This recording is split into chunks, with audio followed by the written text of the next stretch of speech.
Dr. Kitchen.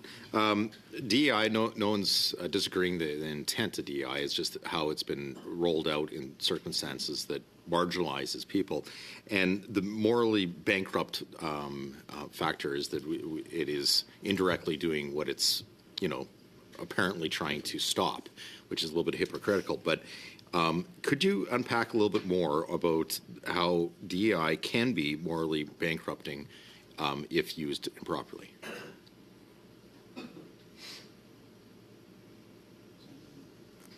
I think you're on mute again. Could you restart? You're on mute. I'm sorry. As you can probably tell, I'm not technologically terribly good. Am I now back? Okay, good. We can see and hear you. Go ahead. Okay, good. I didn't catch the first part of your question. I think you seemed to want me to say something about how DEI, if done properly, would become morally bankrupt. No, well, improperly. I think it's done properly. Yeah. Improperly. Okay, so I think that what this has encouraged, what the DEI, as it's actually been done, has encouraged is a policy of exclusion. And I think the concern that originally started it was one to try to train and educate and help people who had been marginalized, whose resources had not enabled them to participate fully in various parts of society, including the higher academic sphere, including scientific research. And they should have been given opportunities to do that long ago. Those opportunities were belated, and when they came, they suddenly contributed to the idea that only people from certain perspectives can investigate certain kinds of things, and that was a terrible blunder. Thank you for that. I'm going to split my time now with Brennan. For the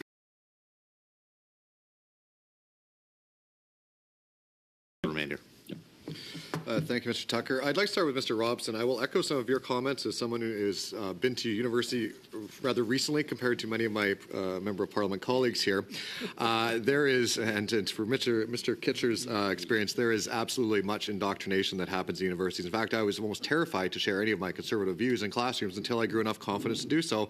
Proudly stood up, but most people get shouted out of those rooms and are terrified to express anything other than what the so-called mainstream belief amongst university students is. But I am in no way actually opposed to basic research or some of the more technical research. Mr. Kitcher, you mentioned things like genetic research.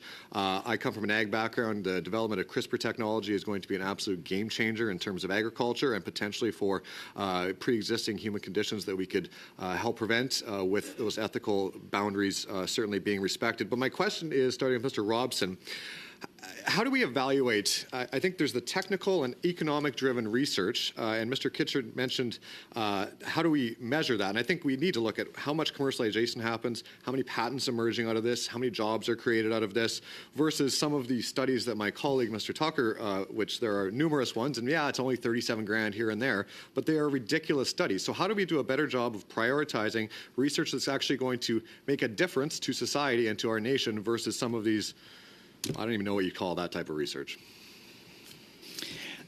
To be honest, I don't think you can. As I was saying earlier, you have other things you need to be doing.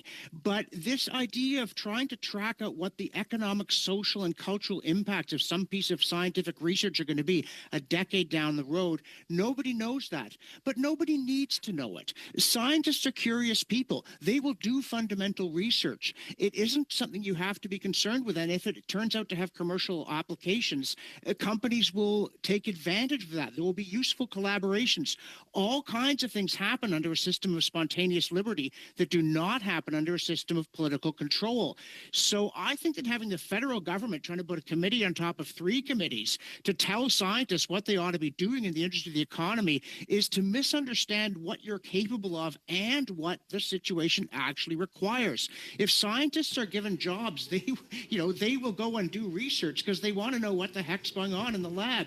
But the Thank other you, thing Mr. Robson. critical- I'll turn over to Mr. Kitcher because I did mention a couple of points that he made there, and I'll give you an opportunity to further expand. And you mentioned, I believe, track records was your wording. My question would be, who holds that data that would be the best way to measure the track records of previous research and compare it going forward, so that whoever is deciding where this funding research is going, how do they best measure where it is going to be likely successful in the future for human development?